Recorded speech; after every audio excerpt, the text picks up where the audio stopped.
Welcome back to my channel. Today I am going to explain about the differentiability, how to determine the differentiability of a function x square sine 1 by x 0, and where x square sine 1 by x for x is not equals to 0 and for 0 x is equals to 0. So we have to determine its differentiability, whether this function is differentiable or not.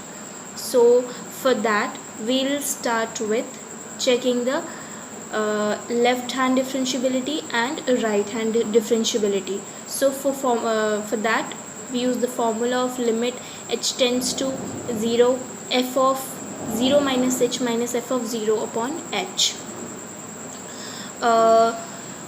Normally जो formula होता है वो होता है कि limit h tends to a f of a minus h minus f of a upon h for left hand differentiability, and for right hand differentiability it is limit h tends to 0 f of a plus 0 minus f of 0 f of a, मतलब जहाँ पे भी 0 है वहाँ पे हम a ले लेते हैं.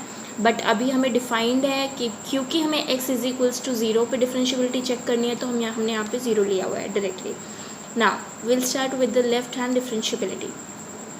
So we'll apply the formula. We'll start solving. हम 0 माइनस एच को इस चीज़ को फंक्शन में रखेंगे. हमारा फंक्शन क्या है, x square sine 1 by x which is equals to, तो हम इसमें रख देंगे 0 माइनस एच. तो 0 माइनस एच का square sine 1 upon 0 minus H and f of 0 which is equals to 0 upon h. We'll simplify this. We'll get h square sine 1 upon minus h whole upon h. So here h is cancelled by this h. Now comes to conclusion, not conclusion.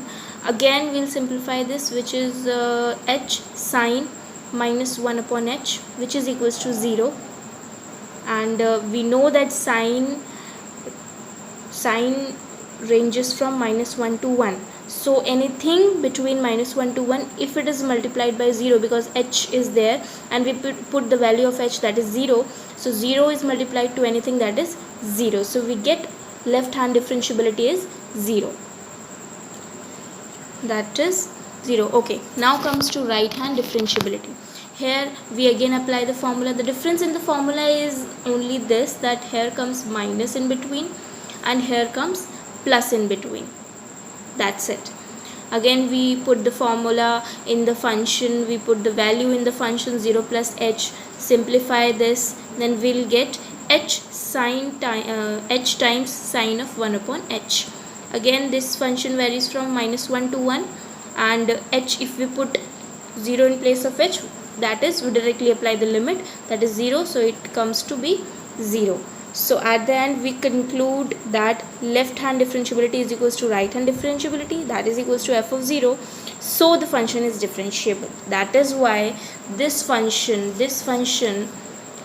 is differentiable at x is equals to 0. Thank you.